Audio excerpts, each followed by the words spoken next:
Hi everyone, how are you tonight? It is Saturday night. It's not quite 8 p.m. here in Austin, Texas. And yes, I'm definitely an Austin native, can't you tell? No, uh, definitely not from Austin. I was feeling inspired to go live tonight. I'm going to be off all social media tomorrow. Every Sunday, I give myself one day off from all social media, or at least I try to, and kind of dedicate my focus to other things, whether they be art, whether they be chores, errands, just time to chill out and kind of decompress from the rest of the week. So having said that, I'm doing the video now so that I don't lose my, I can't find the word, to lose my drive to do the video on Monday, because probably by Monday I won't feel the need to do it. I am feeling the need to do it right now, so carpe that fucking diem. Let's go. Okay. So running over into a couple of different subjects. Basically, talking about misophonia, talking about, let's see here. I'm going to try and do two things here. I'm going to go with the live video on Facebook as well. And then that way, I've got two different crowds watching me at the same time. There we go. Anxiety and misophonia. My story. So I am specifying that this is my story. I am in no way an expert on all things anxiety or all things misophonia. I can really only go on what my experiences have been. For those of you who have misophonia, you know that there's very little to almost no text by way of books, by way of like self-help books. There's nothing that I've seen. And I looked at my local library, which thankfully is within walking distance of where I live. I have not been able to find anything, and I went so far as to do a chat online with the librarian at the Austin Public Library, and they could not find anything either. So having said that, excuse me, having said that, we're basically dealing with the situation of, I kind of had to figure it out as I go along. It's been watching a lot of videos on YouTube. It's been going through social media by way of groups in Facebook that are misophonia / misokinesia, or misokinesia, depending where you're from, I guess, however you want to pronounce it. Support groups that focus on misophonia and misokinesia or misokinesia, or let's call the whole thing off, whatever. There have been hashtags on Instagram. I haven't gone into really Snapchat or anything along those lines. My main focuses have been Instagram and Facebook. Snapchat, I tried it. I didn't really care for it. It didn't hold my interest for very long, so I moved on from it. So basically, coming down to the point of it, or trying to come down to the point of it, the anxiety has been a long-standing thing. It's spanned the last few decades that I can recall, probably even earlier, of my life, with the anxiety of being, for lack of a better word, hypersensitive to my surroundings. So it's been the fact of, can I handle going down the street in small town USA? Say, okay, so for an example, when I was younger, I lived in Flemington, New Jersey. It's a small town. It gets a little bit hustle and bustle, but for the most part, you can walk down a sidewalk on a road there and not really have to deal with interacting with too many other people. It's not crowded the way Fifth Avenue in New York City is crowded. And I've been through both, so I know what I'm talking about here. it's been polar opposites, dealing with, having a personal space, not having to deal with too many obstructions in front of you or to the side of you, someone that you have to cross paths with. In Flemington, New Jersey, you didn't really have to deal with that too much, maybe once or twice. But, compared to New York City, whether it was Fifth Avenue, whether it was Park Slope, whether it was, the Village, and I'm going to have a cat making an appearance any second now. I'm so sorry. Oh, no, he's just shifted positions. Don't mind me. So it's been a fact of dealing with these polar opposites and how was I going to deal with them. Sometimes all right, sometimes not so hot.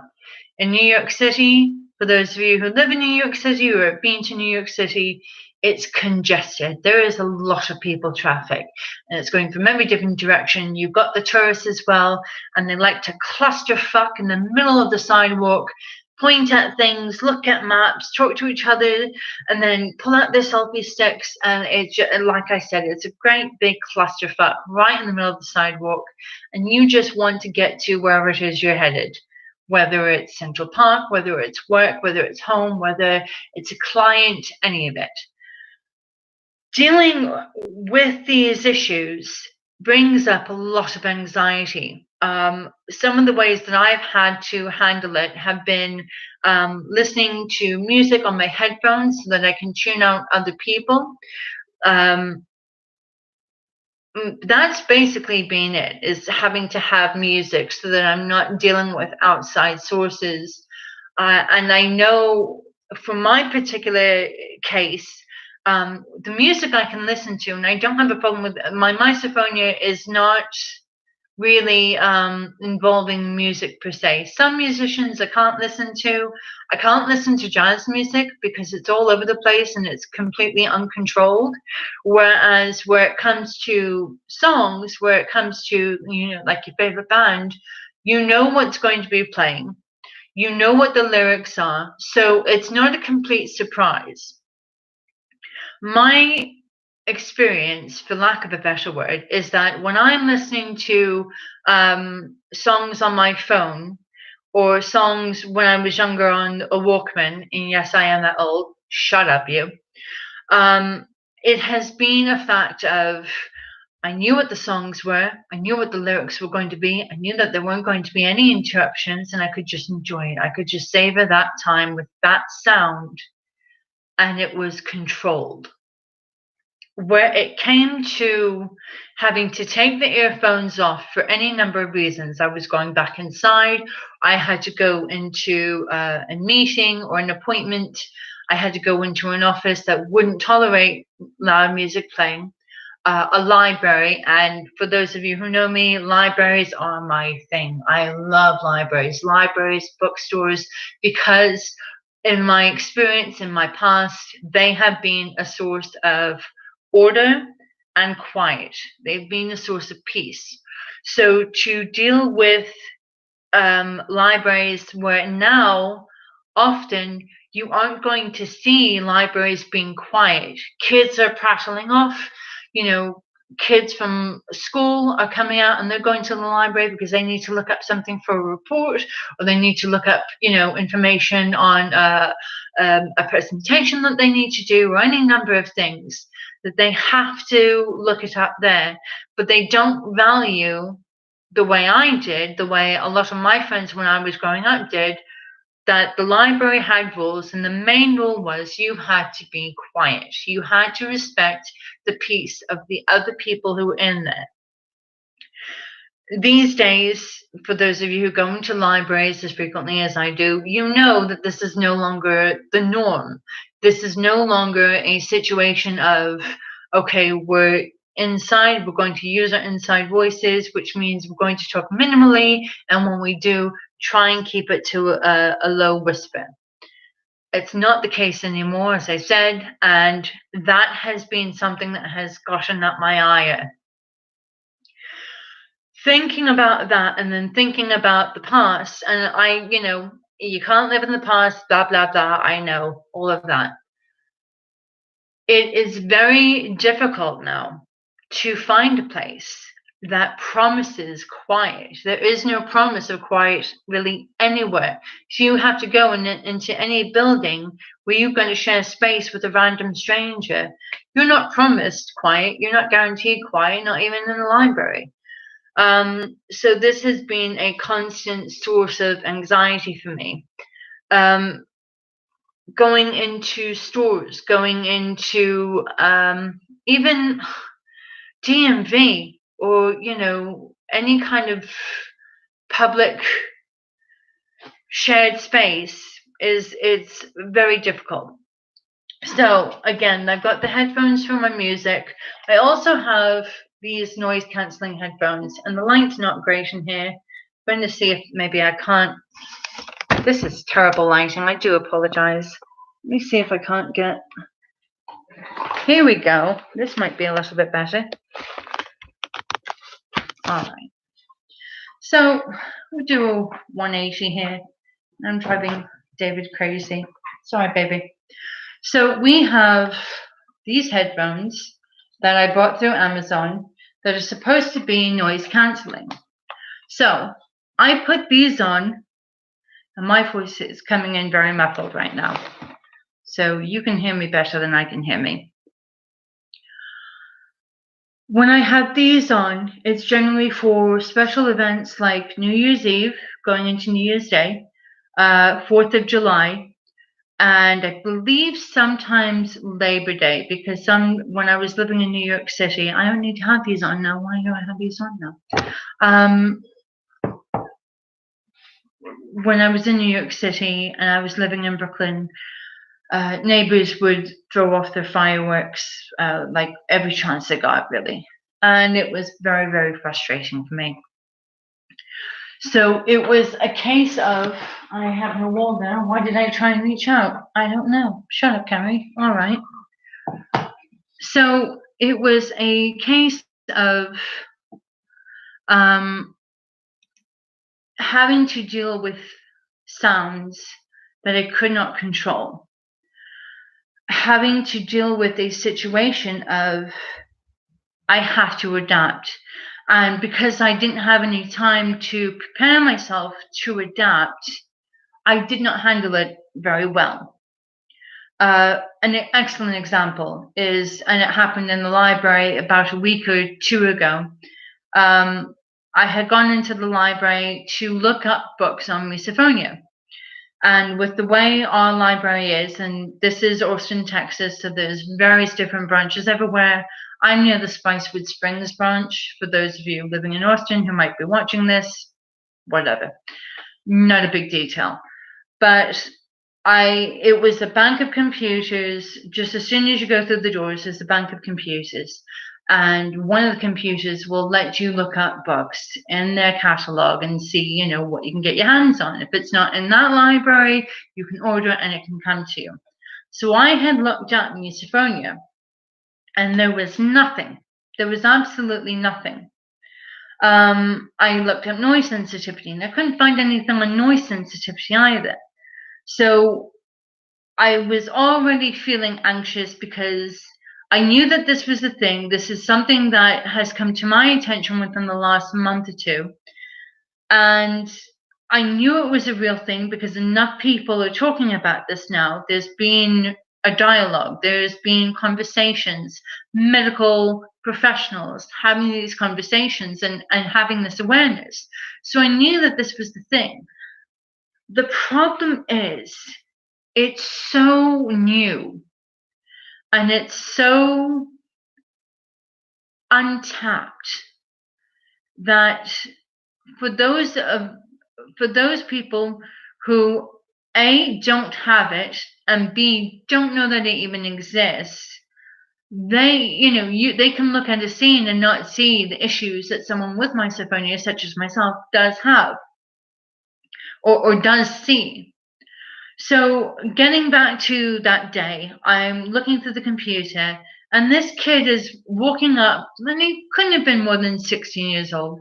He's walking up and down by the computer bank, and between the computer bank and the bookshelves, and he's walking up and down, and he's whistling. Now, for most people who don't have misophonia, They can tune it out. It doesn't bother them. It's like it's not even happening. They've completely ignored it. For someone with misophonia, it feels like an attack. It feels like you're being bullied.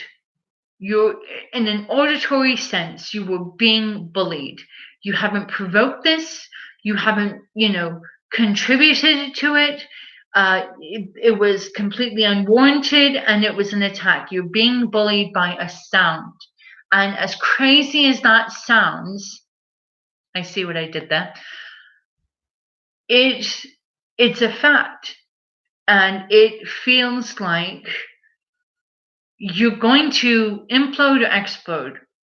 It feels like you can't control it, and your brain you want to scream. You want to hurt this person, the person who it feels that like they're bullying you, and they don't realize it. This kid didn't know me, I didn't know him.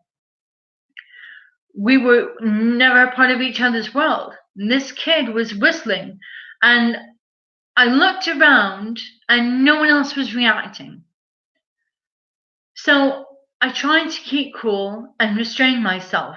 And I've had to do this a lot throughout my life, of something triggering me and I couldn't do anything about it, and I couldn't stand up for myself because I knew that they thought that I would be the nutter if I did. So he's whistling, and I'm thinking, give him the benefit of the doubt. Maybe he's trying to call a mate over, a friend over. And, they're just kind of signing to each other, I'm over here. So I gave it a little bit of time. I probably gave it, if I'm being honest, I probably gave it like maybe about 30 seconds.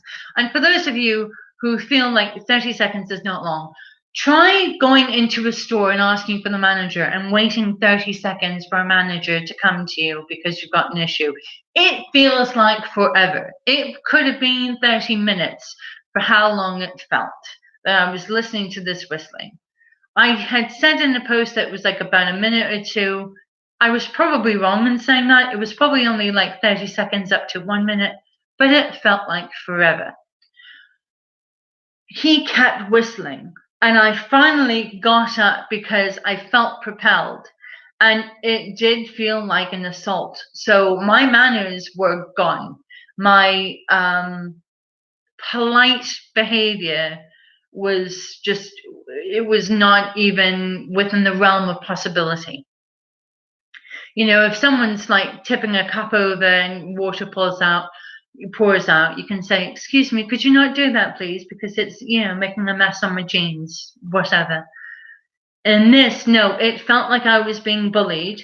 And I stood up, literally, and went to him and basically, like, face to face, and said, you need to stop.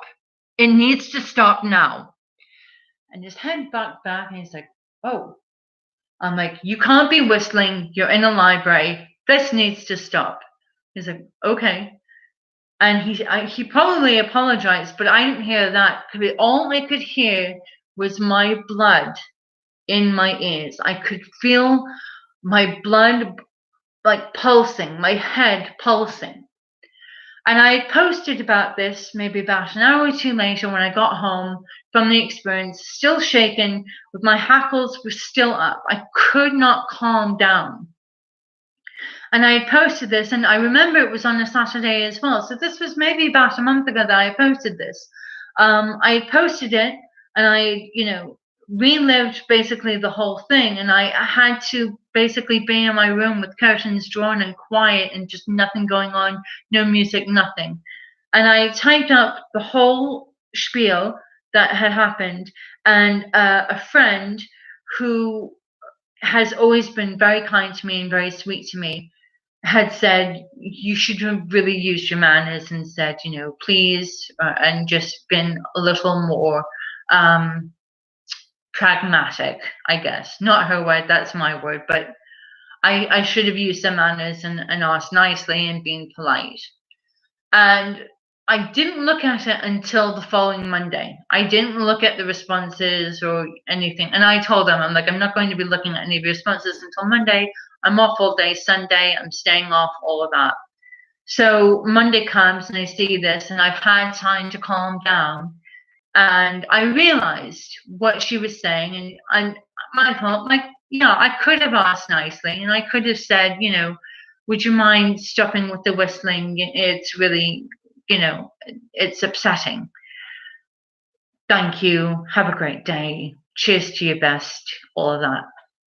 And then I thought about it a little bit longer, and I said, I could have, if it didn't feel like I was being attacked. And the difference, I haven't scripted this, as you can tell. The difference of all of this is the fact that if you're getting bullied by someone and you're not in grade school, like it's two adults and one adult's bullying the other adult, or it's one teenager bullying another teenager. In this case, it felt like I was being bullied by a teenager. I'm in my 40s. I'm too old to be bullied by anyone, really, or anything. But here we have it. These noises definitely do feel like an assault. So going back to what she has said, you could have been polite about it. I'm like, yes, I could have been polite about it. Only when I'm being assaulted, I'm not going to be polite to someone who's assaulting me. I'm going to fight back. And that's where my head was at that time. I'm like, right, this kid's taking the piss. Come back at him and come back on stronger so that he knows you're not one to be messed with. Now, again, this kid had no idea, A, that I even existed, B, that this issue is even an issue at all, and C, that he was going to get that kind of a reaction from anyone, much less a British woman who, has crazy hair. Whatever.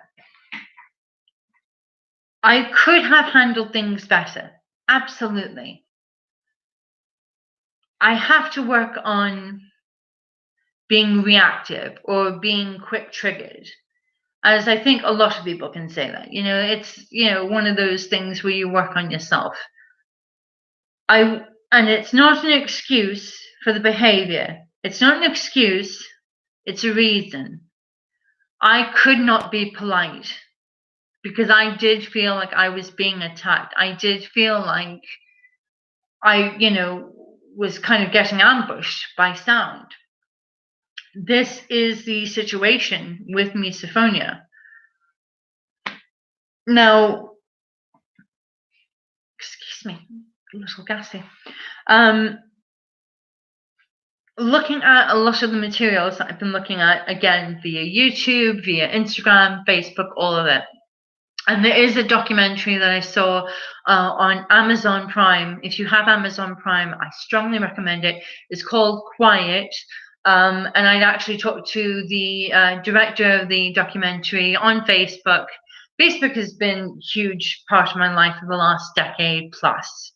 So it's been a strong source of trying to find jobs, making friends, making enemies, influencing people, not influencing people, and getting resources.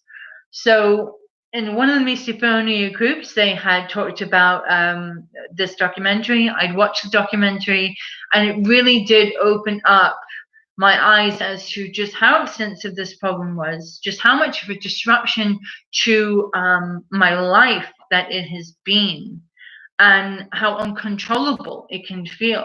And I remember watching it and feeling very emotional, just getting very kind of caught up in the feelings and agitated and upset, and just like I couldn't, this was nothing to do with PMS. This was just very raw emotion reacting to what I was watching, because all these memories were flooding up. So I've blogged about it. I'm doing the video about it. I've talked about it for the last month or so online. I'm trying to talk to people about getting support and getting people to understand just where I'm coming from. I've been blathering on for about 25 minutes almost. I apologize, but I feel like I need to get this out, because if I keep holding it in, well, I've had to hold it in when dealing with misophonia, I would explode, and no one wants to hear that.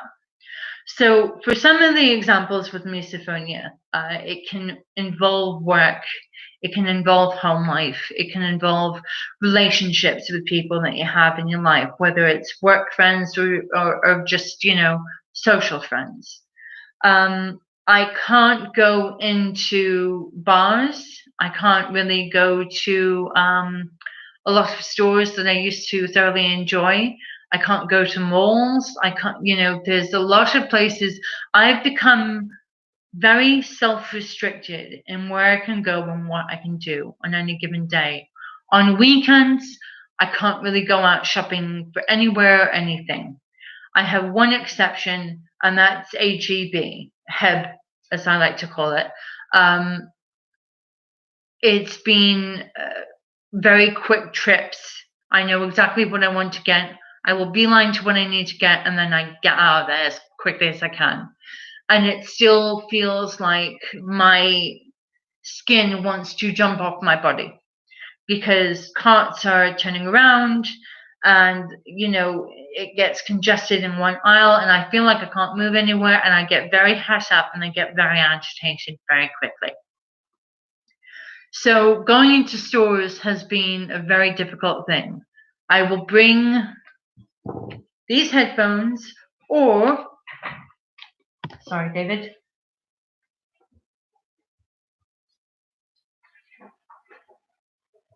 Sorry, baby. I will bring these headphones. Now, these headphones don't really cancel out too much noise. Again, I'm coming in a lot muffled now. These are purchased from Target. $10 for these. And these are Bluetooth wireless, which is a huge plus for me. Headphones, you can listen to your music. And if you blast the music completely in the headphones, A, yes, you will likely go deaf, but B, you don't hear the other people around you too much. They kind of get tuned out. These have saved me numerous times. These have saved me a few times when I have been working in offices and I'm doing data entry, or I'm doing any kind of computer work, whether it's royalties, checks, or whatever. I would have to have these on. When I was doing bar clerk work for one office, I had to have these on, because there's so much going on, people walking back and forth, and the noise, the chatter, the ongoing, non-stop for hours at a time chatter, I had to have these on. I have worked in offices where you get some people who are very loquacious and don't come up for air ever. You have people who have really obnoxious laughs. And this last position that I had, where I was working in an office, and I think I covered this before, they had 2 children, I will call them, because I was really quite angry, and I'm still kind of quite angry about it, who were constantly prattling on very loudly throughout the day, and would laugh so loud it was an attack. It felt like an attack. Now, they didn't understand that, and at the time I didn't know that what I had a name. I just knew that I wanted it to stop. I needed it to stop immediately in order for me to work. I had asked if my desk could be moved. The immediate supervisor said that there was no other real estate in the office. I had to stay put. I have the firm belief that I cannot control other people's behavior. I can only control my own behavior. Sometimes I can't even do that. It's a dream of mine one day to always be in control of myself I don't know if it will happen, but hey, knock on wood, got a dream, right? So going backward and forward a little bit, they were constantly talking and they were, carrying on and carrying on. And I knew that I couldn't get them to stop. They knew that they were being loud. They knew that they were being obnoxious. They didn't care. They kept going. And these people were probably half my age. Their manager, their immediate supervisor, also had a problem with keeping her voice down. So she wasn't going to, educate them on, the finer, elements of quiet and, peace. So I couldn't talk to her either. And also I was the temp, so I really had no place to ask them to be quiet. I had no leg to stand on to ask these people who were permanent fixtures there to be quiet. I didn't have that right. I would leave that office at least 2 or 3 times a week in tears. Just absolute Niagara Falls coming out of my face. Because the anger was so overwhelming. The frustration was so palpable. You could hold it. Like you were imagining this like angry, fuzzy ball called frustration. Because I didn't understand, A, that this was a name, that this had a name, B, that I wasn't alone in this, and C, why am I the only one who's being bothered by this? I felt like I was being gaslighted. So it had been this ongoing auditory assault, this hypersensitivity that I had. And looking back at it, I've had it through so many jobs. I've had it with people that I was, initially friends with, and I ended up losing those friends because they didn't understand me and I didn't understand them. And so never the twain shall meet. I ended up losing a lot of contacts. I lost jobs. And I am struggling now to find a job that I can work and not have to worry about losing it. I'm trying to find a job where I will have some stability, that it will pay bills, and that I won't feel like I'm getting an auditory assault on a daily basis. So trying to find a job and trying to maintain my life the way it is and take care of this little fuzzball behind me who I do not want to bother because he's sleeping peacefully. No, at least he was. Having this element that I cannot control. And I very literally cannot control it. This is not a case of want to, don't want to. This is something that is bigger than me. This is a nerve that is being scratched at practically daily. Now, if you listen to the apartment now, I'm going to shut up and give you like a good 10 seconds so that you can hear what I hear right now.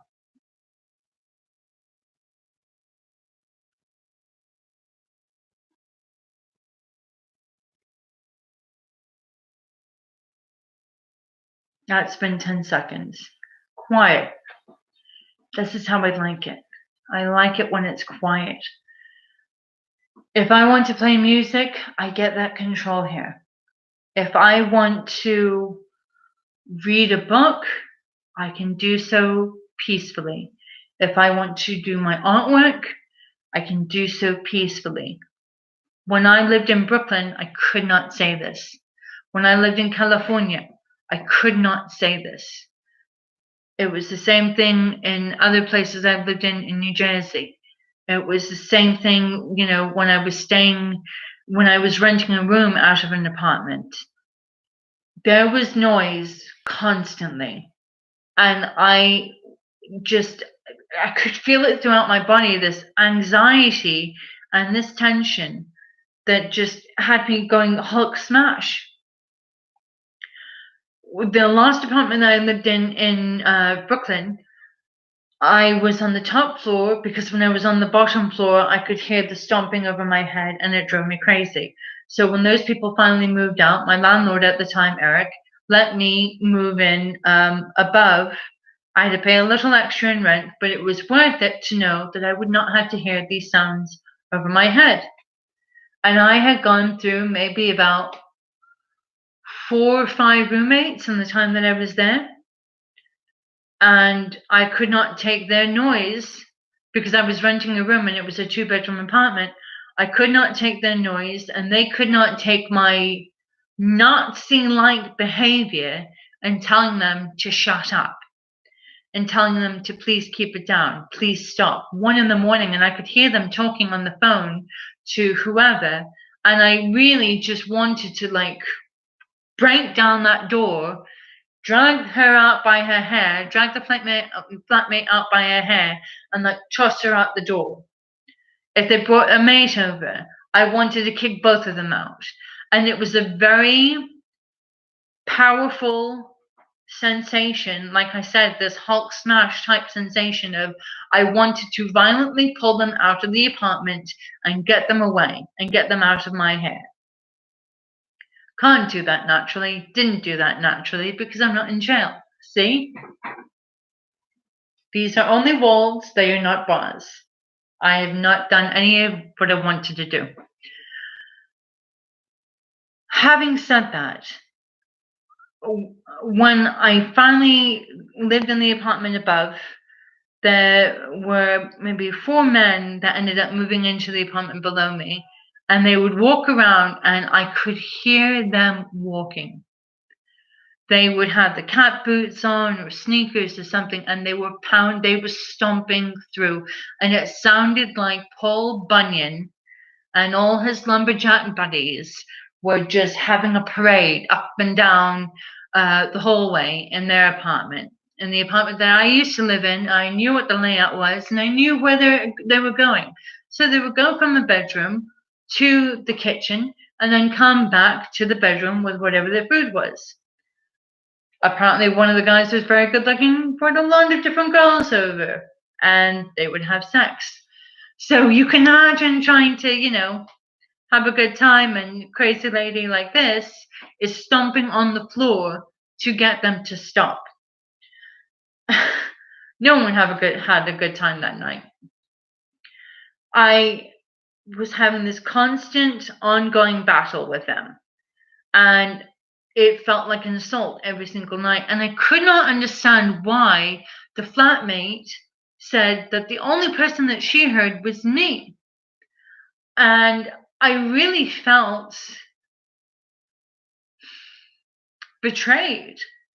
I was like, how can you not hear this? How am I the only one who's hearing this? And again, it felt like I was being gaslighted because everyone was doing this stuff around me and I was the only one reacting in a certain way, and they thought that I was crazy. They were making me out to be the crazy one. So I probably am crazy in, certain ways. But I knew that what I was going through was real. And I knew that what I was hearing were outside sources that were not created in my head or just something happening in my ears. And it has gotten to the point where I have wanted to do physical harm, not to other people, but to myself, where I have wanted to be deaf, where I have visualized piercing out my ear canal or eardrum so that I didn't have to hear anything anymore. I was willing to sacrifice hearing music if I just didn't have to hear anything anymore. And then I thought about it and I'm just like, you're still going to have a problem. And it was this inner battle, like, you're still going to have a problem, Carrie.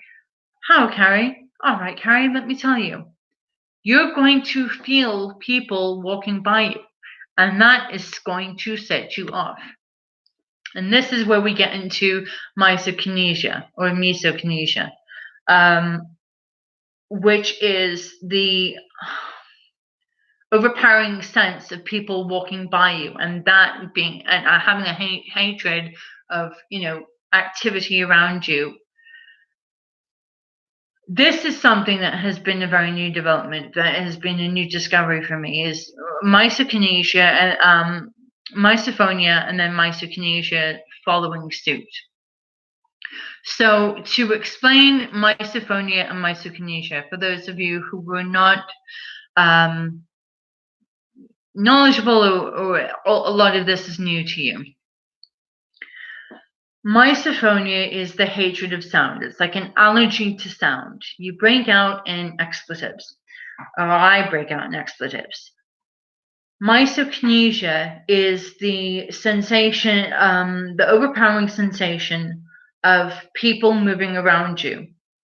And this is something that has occurred to me, is that it's a very frustrating experience when people are constantly walking around me and they won't sit still, and I can't make them sit still. So when I was working for an office in downtown Manhattan, I was right by Wall Street. It was by all the investment firms. For those of you who are familiar with downtown Manhattan, where Trinity Church is, where Wall Street is, all of that, just along Broadway. None of that matters in this. Why am I still going on? I don't know. However, it was a legal research team, and I was basically a receptionist / facilities manager. So with legal research, they had multiple rooms where they had utilized the skills of attorneys, like paralegals and that sort of thing, to do more and more research on upcoming lawsuits that were about to get presented to a judge, that were about to go into their first stages of court. So it was a case of, we had various different rooms that they could get set up on a computer and do whatever research that they needed to do. We had a kitchenette area. We had the restrooms, of course. We had a kitchenette.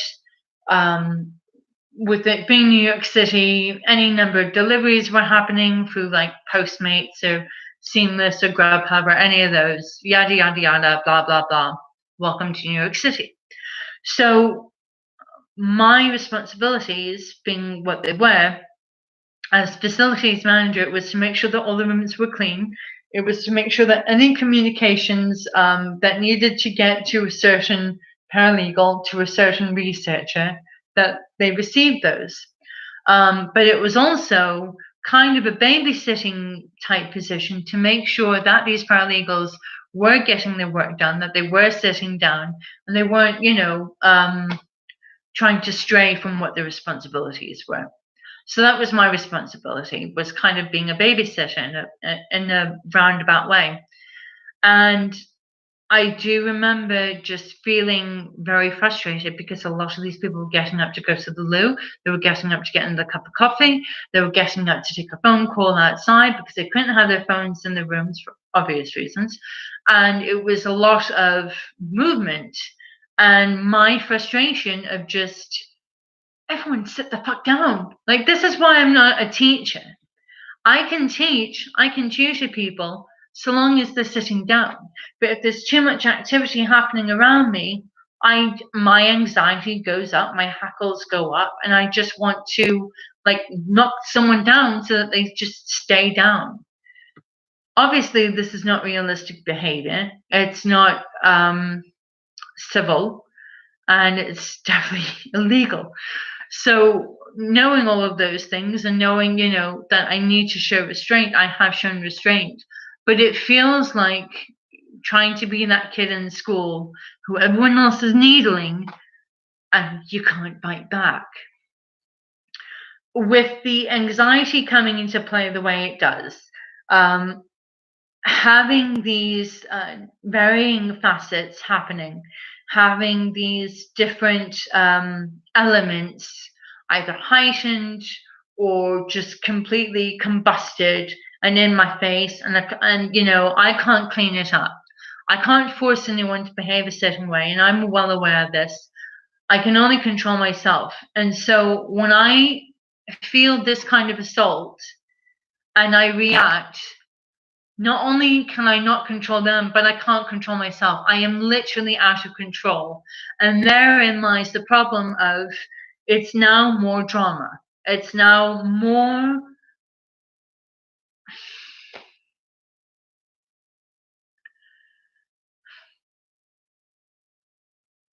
I've made a bigger problem. I'm trying to keep emotion out of this and just keep this level. I've now created a bigger problem and I don't know how to make it stop.